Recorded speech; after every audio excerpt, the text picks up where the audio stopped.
कि बज़ाहिर जो कुछ भी हमारे साथ हो रहा है ना, हकीकत में इसमें हमारा फ़ायदा है। सवाल है मेरा आपसे कि एक माँ कभी चाहती है कि मेरे बच्चे का नुकसान हो जाए, मेरे बच्चों के साथ बुरा हो जाए? नहीं चाहती है ना। तो अल्लाह तबारक व तआला तो अपने बंदों के साथ 70 माओं से ज़्यादा मोहब्बत फरमाते हैं।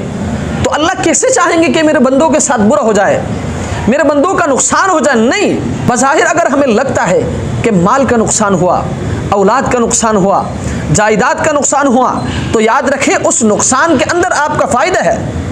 याद रखें उस तकलीफ़ में आपके लिए खुशी है, उस गम में आपके लिए खुशी है। इसलिए तो अरबी का एक शायर फरमाते हैं, इज़श्तद्दत बिकल बलवा फ़फ़क्किर फ़ी अलम नशरह फ़उस्रुम बैन युसरैनी इज़ा फ़क्करतहु फ़फ़रह, कि जब भी कोई गम आ जाए तो उस वक़्त आप सूरह अलम नशरह पर गौर करो।